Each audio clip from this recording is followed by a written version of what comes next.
प्यारे बच्चों, अस्सलाम वालेकुम। कैसे हैं आप सब? उम्मीद है कि आप सब खैर आफियत से होंगे।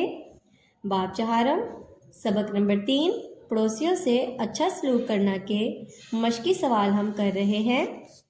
सवाल नंबर 1 का जुज़ नंबर 1, 2, 3 हम कर चुके हैं।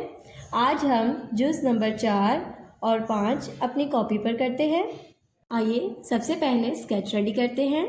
बाब चहारम सबक नंबर 3 पड़ोसियों से अच्छा सलूक करना। जुज़ नंबर 4 हज़रत मोहम्मद सल्लल्लाहु अलैहि वसल्लम ने पड़ोसियों से अच्छा सलूक करने के हवाले से क्या फरमाया है।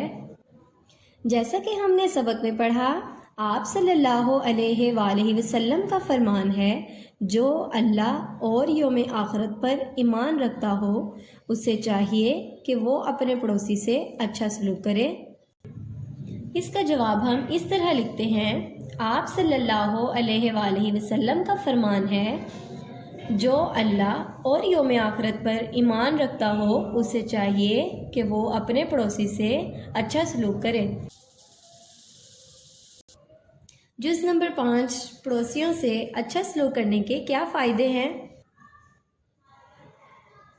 हमने सबक में पढ़ा, हमें अपने पड़ोसियों से अच्छा सलूक करना चाहिए क्योंकि उससे अल्लाह खुश होता है, लड़ाई झगड़े का खात्मा होता है और आपस में इत्तेहाद पैदा होता है, आपस में मोहब्बत पैदा होती है।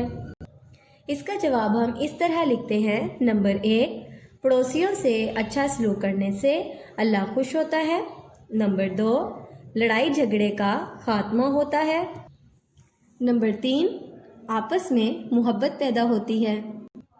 सवाल नंबर 2 नुक्ते मिलाइए और ज़ुबानी याद कीजिए।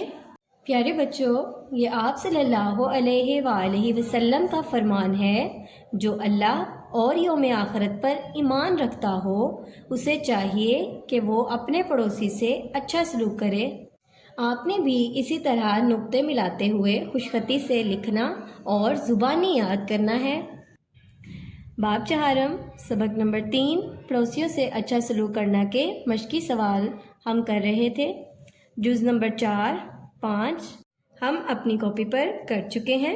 आपने भी अपनी कॉपी पर ये सवाल लिखने और याद करने हैं। सवाल नंबर 2 आपने किताब पर लिखना और ज़ुबानी याद करना है। अपना ख्याल रखिएगा। अल्लाह हाफिज़।